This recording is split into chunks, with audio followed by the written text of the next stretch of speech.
Welcome to Locality's Making Bank podcast, where we continue our exploration of South Florida's entrepreneurial landscape with host Keith Costello, co-founder and CEO of Locality Bank.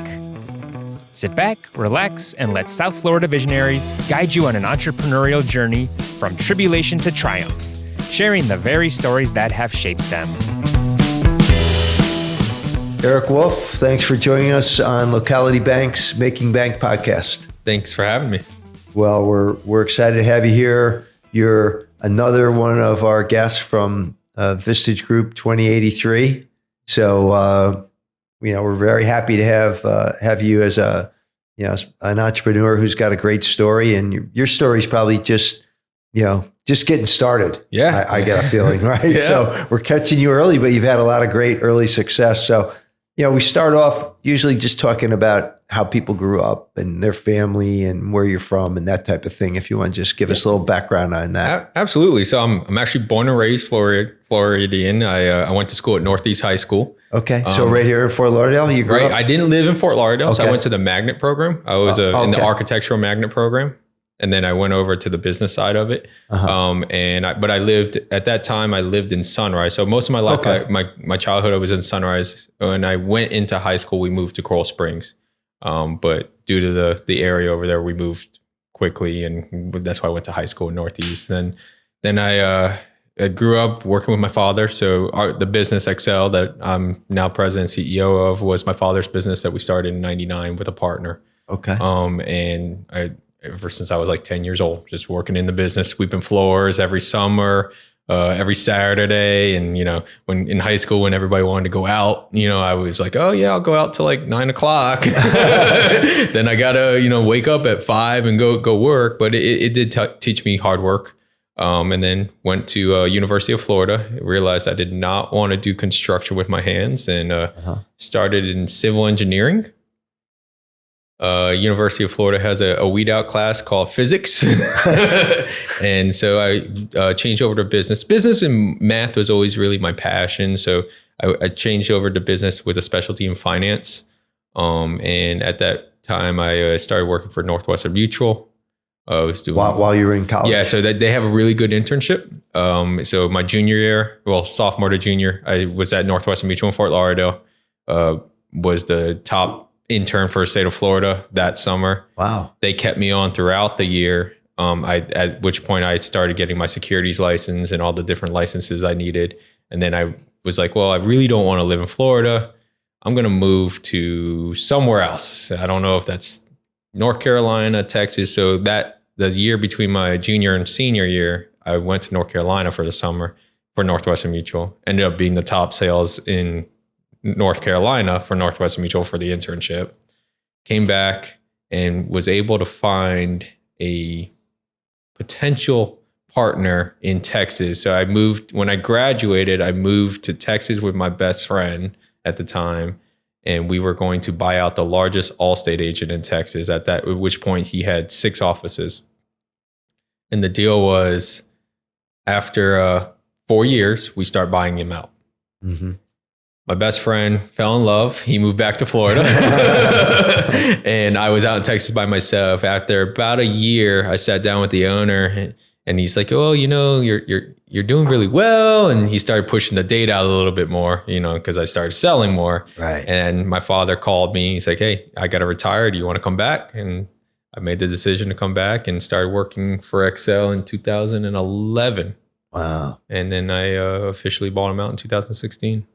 Wow. So tell me about how did you, what were you doing that you became like the number one intern in the system, in 2 different states? Yeah. Hard work, dedication, picking up the phone, just persistent work, keep calling. They had a system where you were supposed to, I don't remember the numbers now, but you call 50 dials and you're supposed to try to set 10 appointments and interns, and people weren't picking up the phone and calling people. Cold calling is not the easiest. Now, right. Fort Lauderdale was a little easier for me because I had a lot of connections. Yep. Right. That's where I grew up. So that was easier. My dad was in business. My family's been in business around the area. So I knew a lot of people. That opened a lot of doors. But when I went to North Carolina, I didn't know one person. Yeah. And I remember I was going through, I don't know, at that time, the Yellow Pages, whatever it was, whatever directory it was. And there was a guy that owned hibachi restaurants. And I would call, I would get it like the secretary. Oh, he's not in. Call back in a day. I'll call again. And then I finally got a hold of him. He's like, oh, I'm busy. Call me in a week. Right. And this was like for our summer. So I only had so much time. Yeah. It was finally like the last month of my internship. I got in front of the guy and he actually ended up buying. He's like, the only reason I took this meeting is you were persistent. I told you to call and you would call back the same day I told you to call. And he's like, that's why I took this meeting. Wow. So yeah, actually it ended up, and it taught me that just doing really what you say you're going to do, or what somebody asks you to do, will get you a long, long way in life. So. That's interesting, because we were just talking about that when we were chatting here before we started the podcast about, how just doing the right thing, doing what you say you're going to do, simple things, right? Yep. Or just working hard, like you said, right? You're the one making the calls, making those calls every day and following up and calling people back when you said you were going to. So it's not rocket science, right? It's follow through. It's very simple. If somebody says, hey, call me on Tuesday, and you call them on Tuesday, they're going to be like, oh, this guy's paying attention to what I say. They care, right? You call them in 3 weeks, they're like, oh, okay, you're not that important. Yeah. So not rocket science, but it's not easy either. It's not easy. A lot. It's hard. It's hard making 50 cold calls or whatever. I did not enjoy that part. That's rough. So you come back to Fort Lauderdale, and your father's going to retire. Mm-hmm. So you start working in the business, and then did you make a deal to take over the company eventually, or how'd you structure that? So when I came back, the deal was I was going to take over the business. So my father and his partner, they were in their 60s, and it was time for them to retire. If I didn't come, it was basically the business was going to close the doors. And so I came back, and they didn't just give me the keys. I started in 2011, and I was a superintendent. So I was in the field.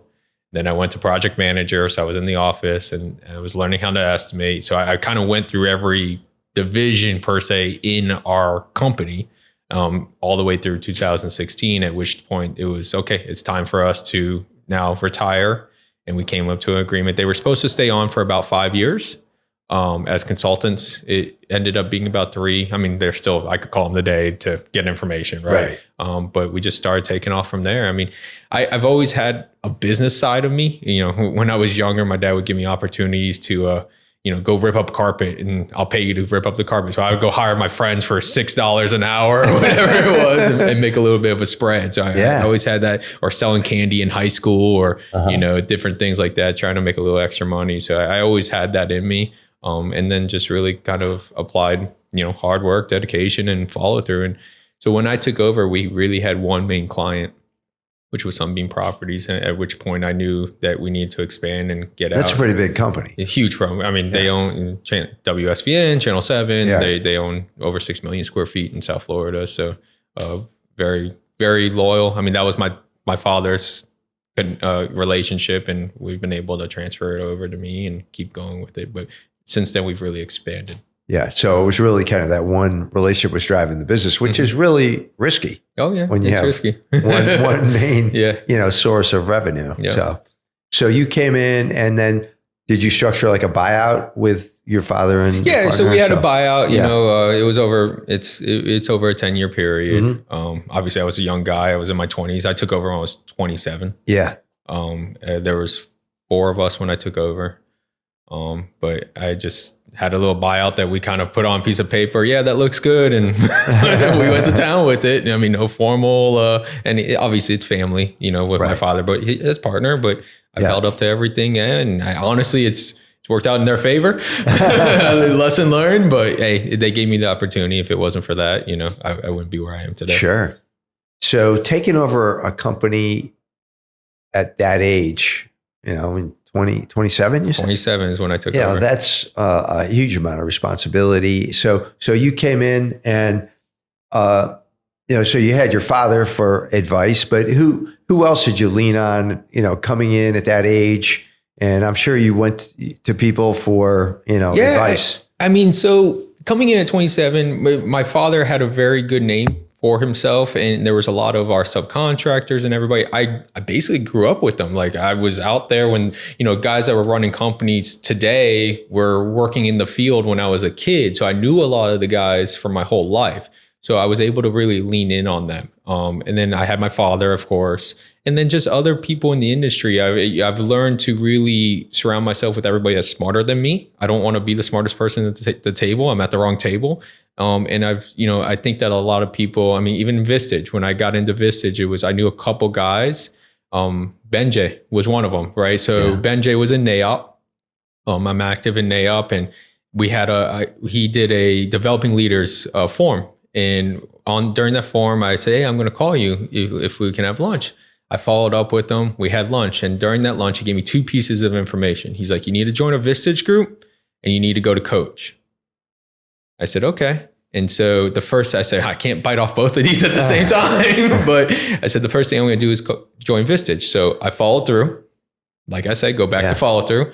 And so I got into the group. And it so happened that Mike Fee is in that group, which my dad started at Lot Speech when he started his career, so he knew me. Yeah. Howard is in that group, which he does our insurance, so it was actually a good group for me. And then I actually did follow through and do coach a year later. Okay. So I went to Dan Sullivan a year later, and just kept. I take what everybody takes in. I might not act on it immediately, but I do take in every piece of information. I think people appreciate, and they will then dedicate time to you. Right. Because if you give me a piece of advice and I don't do anything with it, well, why did I just give you my time? Yeah, that's a good point. And also it's a really good point, especially for anybody who is out there trying to start a business or trying to get engaged in business. That was just so smart to, you're at an event, impressed by the speaker, followed up, asked them to go to lunch, and you got great advice. Yep. And not just got great advice, but then you, as you say, you followed up on it and you took that advice. Right. Because now today I realize that my most precious resource is my time. So if I'm going to spend time with somebody and I give them a piece of advice and then I don't see they act on it, the next time they ask for my time, I'm probably not going to be as willing to give it to them. And so that's why if you spend time with me and you give me a piece of advice, I take action on it. Well, we appreciate you spending time with us here today. But I also think, so you're talking about that with people that you may reach out to or get information from, but also with employees, right? Yeah. If you're working with one employee and you're saying, hey, you're spending time with that person and that you don't see anything coming from your time, well, that's time to... Because there might be somebody else that will take action and you only have so much time. Exactly. So that's I've definitely learned that I think at a younger age, which also plays into kind of my personal life. Like my kids are only going to be 3 for 1 year, right? And so I only have so much time to see that. Yeah. So time is very, very valuable. That's great that you brought that up too, because that's some time that you can't go back and replace, right? You have to take advantage of that now. So a lot of people in your situation, it's hard because you are so, captivated by the job and the demands of the job that, it's so important to make sure you take time for the family. And so I've realized how important time is, and really in our culture at the company, family's number one. We work to support our family, but if you need to go take care of your kids, that's number one for us. And I think that's really allowed us to get a lot of really talented people at Excel, is because of the work-life balance. The career is going to be there, but your kids are only going to be 3, 4, 10, for 1 year at a time. And you need to enjoy that. We're the same way here at Locality, right, Ryan? So, we support that and believe in that too. So coming into, this new role, leaving, you were doing insurance and you come back to the family business, you're running the construction. Was there any apprehension or fear when you came in to do that? Absolutely.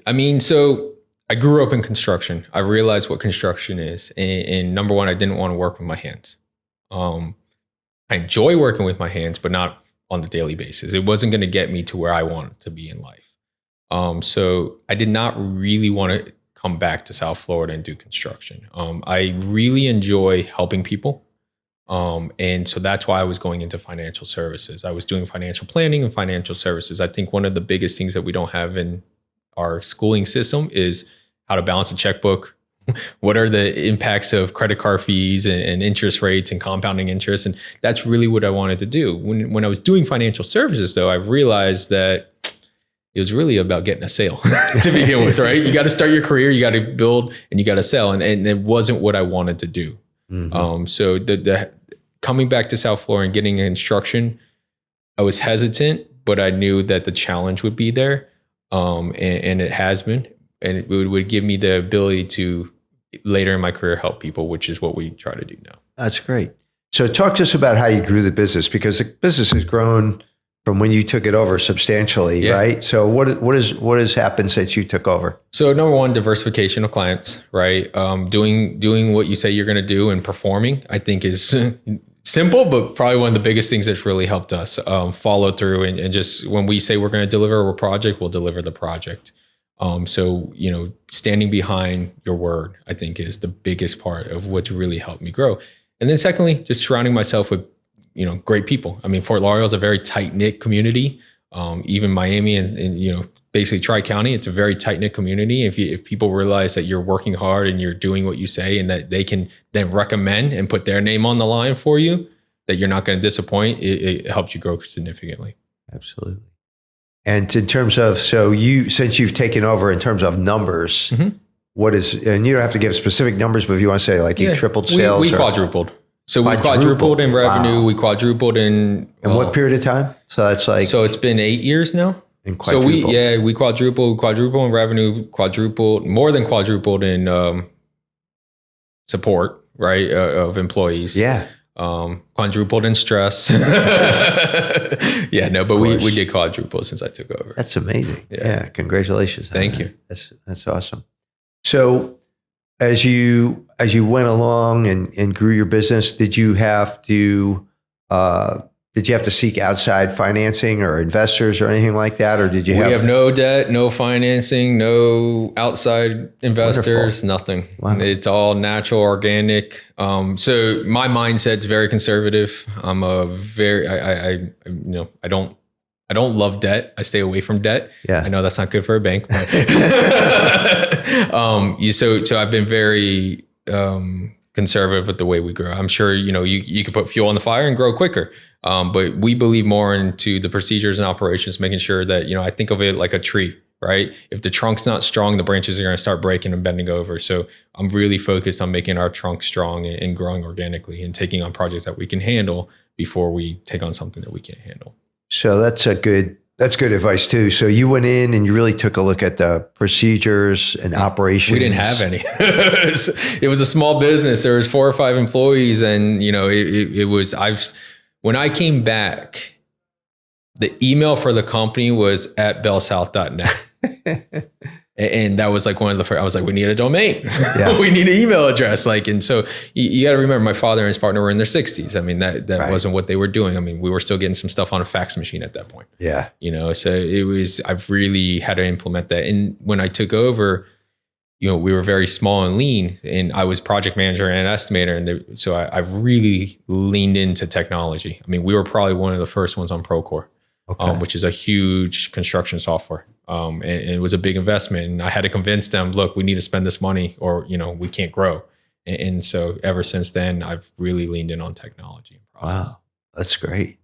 And so if you look back on, and it looks like you've had, just tremendous success, but is there anything when you look back now that you would have done differently in hindsight?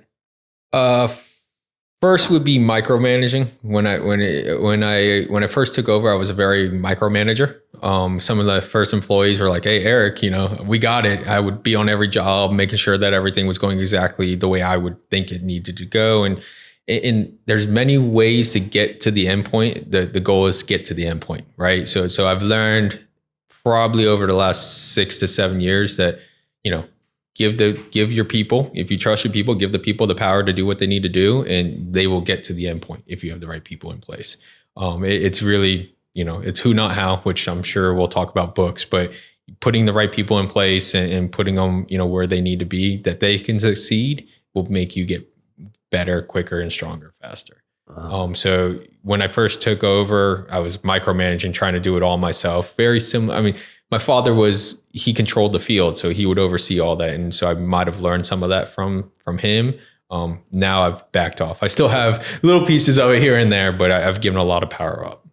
Well, it's kind of, it's definitely hard to scale that way, right? Yeah. You can't really grow if you're doing that because Correct. you're just one person. And so, but I think also you've kind of got to learn to trust people. Yep. Which you can't, that doesn't come instantly either, right? Yeah. And everybody's not going to do it the way that you do it. And so as long as you get the end result that you're looking for, doesn't matter how we got there. No, I mean, as long as it's the correct, you guys are doing things by the book and it's correct and it's clean and it's safe, the end result's what matters.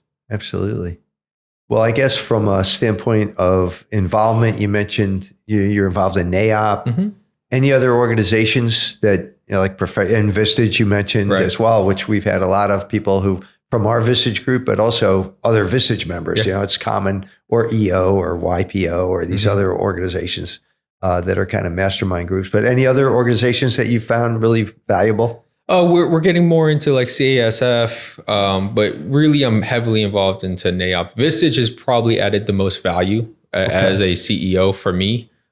Being able to get a bunch of CEOs around a table and actually dedicate a day a month to talking about problems. The one thing that Vistage really opened my eyes to is every business, even though we're in different industries or doing different products or different widgets, whatever that might be, we all have the same problems. And so being able to get people that have been there, done that, or have some type of experience instead of, when I took over, I was flying by the seat of my pants. I was figuring things out as I went. And being able to pick up the phone and call Keith. Hey, Keith, what's going on here? What would you do? Has been really, really powerful for me. Yeah. Yeah. I think, that is really good advice. And like I said, a lot of the people we've had on, they have some kind of a mastermind group, right? That they can reach out to and get good advice from. How about on the philanthropy side? Yeah, so we actually last year was our first year where we did a national grant. So Nonprofit Day, I believe, is August 17th. And I did my first annual grant. So we're very heavily into community. We technically build the community, but I want to give back to the community at the same time. So we started our annual grant process last year. We actually won an award last month for our grant. So last year we had about 20 applicants.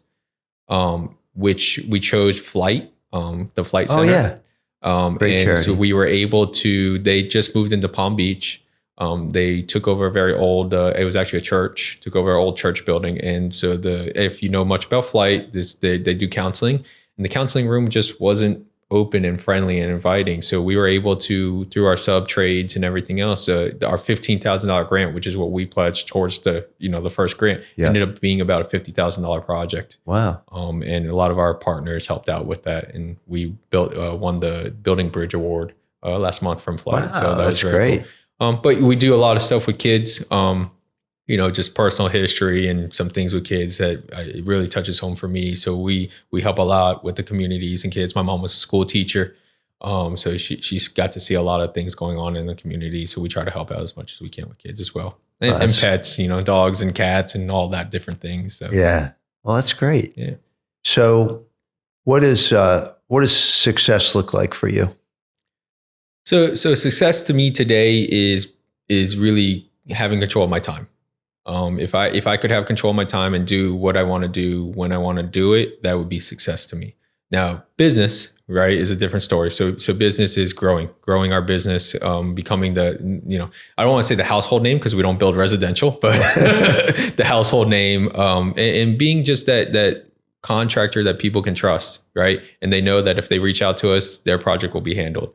You're in the banking business and you don't build banks every day, but if you called Excel, you say, hey, Eric, I need to go build this branch. You know that it's taken care of and you can go continue doing what you need to do. So specifically the type of construction, so would this be something you guys would build? Yeah. So we do anything commercial. So we don't do this residential. isn't too small. This is only 2,300 square feet. No, I mean, it's square footage is one thing, right? So square footage, but there's many restaurants right now that are 2,300 square feet and cost $5 million.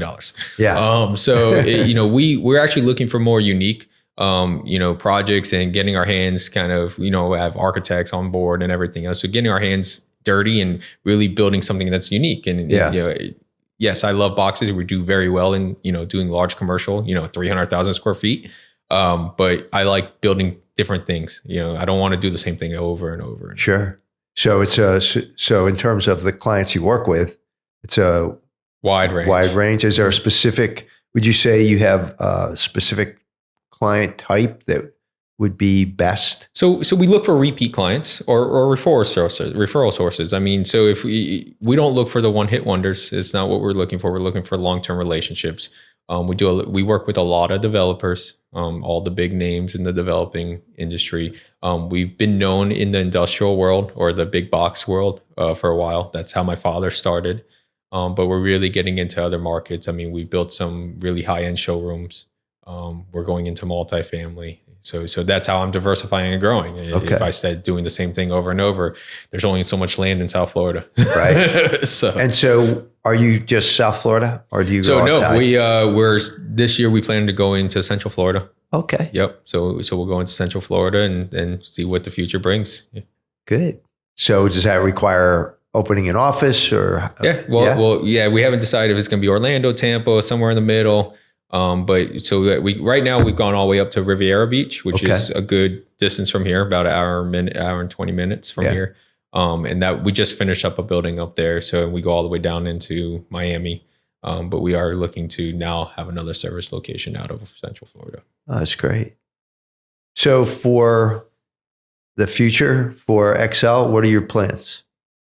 So the future of Excel is really to build the company that the employees can benefit from, right? Be part of what we're doing and really feel part of it, make it a family. So the thing that we are trying to stay away from is corporate. We do not want to be corporate. We want it to be a family feel. So no matter how big we get, I would still want to know every person in my company. I mean, even today at 26 employees, I still talk to every single person once a week.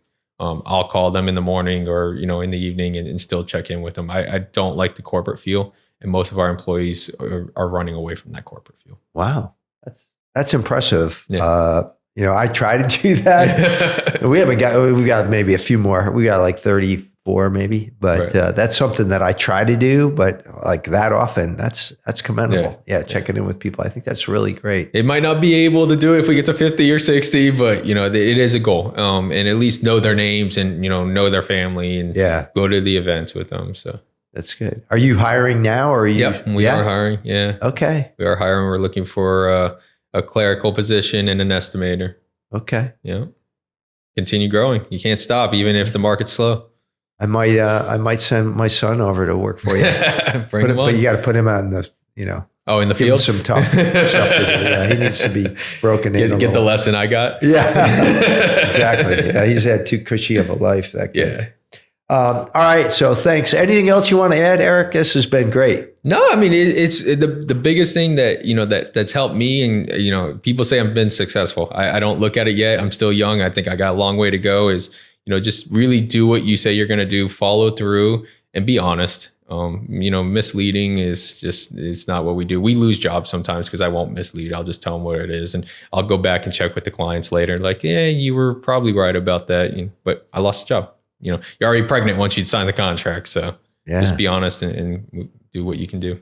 Well, business ethics 101, right? I mean, if you want to build really just a great life and a good future for your family and stay in South Florida. And it's just really about treating people, like you said, treating people right, doing the right thing, treating your employees right, which all these things you're doing. So, congratulations on all the success you've had. Awesome. Thank you so much.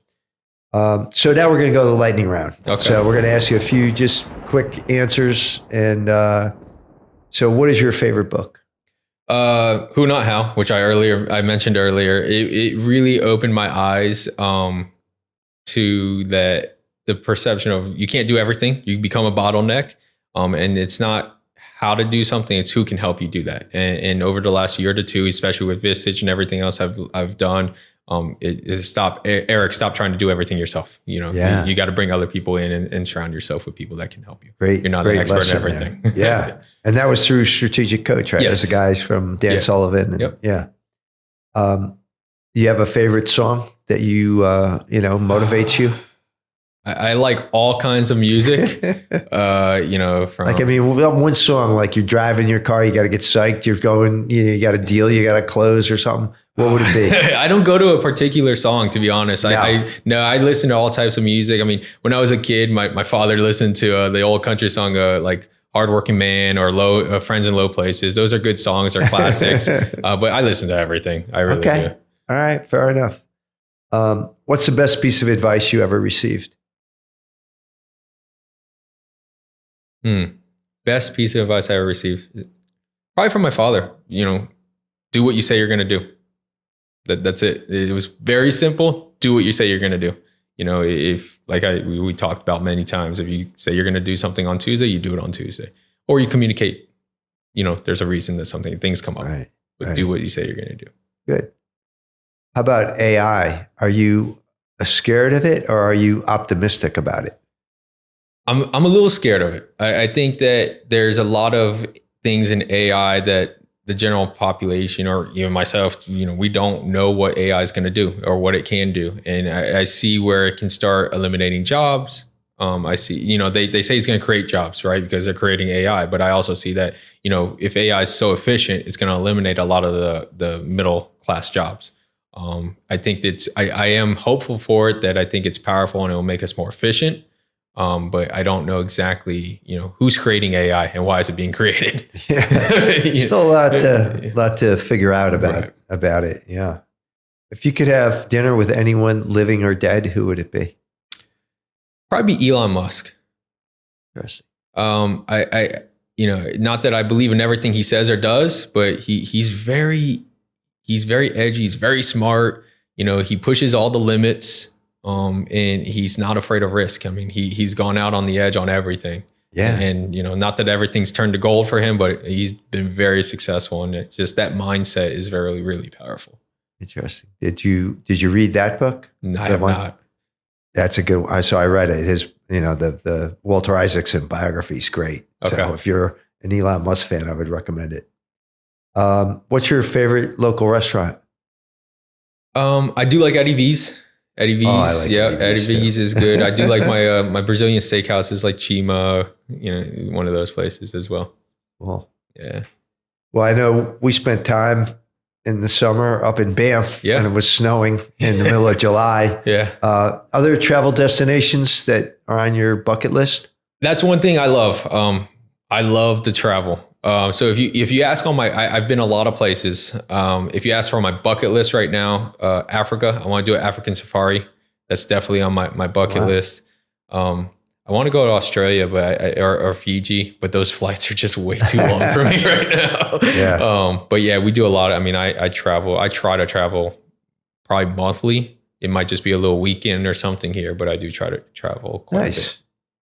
How about any new skills that you're learning? Skills I would like to learn. I continually learn every day, right? Pieces of information here and there, but skills I would like to learn. I would really like to learn a little bit more about coding in computers. I think that's somewhere I'm lacking, and I really rely on a lot of people to code stuff for me or do things for me. If I could at least understand that language per se, I feel like I would have a little more knowledge. Yeah, that's great. How about hobbies? What do you like to do? Yeah, so my kids are number one, right? They take up a lot of time. They're very young, so I love spending time with them. I do a lot of mudding, which are like four-wheeling. I go fishing. I have saltwater aquariums, so a lot of hobbies here. Too many hobbies, not enough time. Starting to pick up shooting. So Oh wow, okay. Yeah. So if do you have a particular favorite Netflix series or a recent thing you've watched? My favorite series that, because I don't watch that much TV, but I have been very loyal to Shark Tank. Oh, wow. Yeah. So I've probably seen every episode of Shark Tank. I really like Shark Tank for the fact that it gives entrepreneurs, ways. Number one, it's a great marketing tool. I think so a lot of people use it for marketing. But just, it's amazing what people come up with and how do people make money. It blows my mind. The simplest thing can make a lot of money. Yeah. And there's a lot of amazing things that have come out of that show, like that we don't even realize. Some of them didn't get funded either, right? Like The Ring. The Ring is probably the best example. Yeah, right? The Ring. Scrub Daddy was another. I think he did get funded at the end of the day, but Scrub Daddy's like one of their top. He did like $950 million in sales. So, Eric, how can people get in touch with you? Yeah, so obviously through LinkedIn. I'm on LinkedIn. You can always shoot me an email. My email is pretty simple. It's Eric, ERIC, at excelsf.com. And I'm around. I'm around everywhere in Fort Lauderdale, so I run into a lot of people around. All right. Well, listen, we really appreciate you spending time with us today, and thank you for being here. Thank you. Thanks for tuning in to Locality's Making Bank podcast. Be sure to subscribe on your favorite podcast platform to catch the latest episodes, and visit localitybank.com today to learn more about all the benefits of banking local.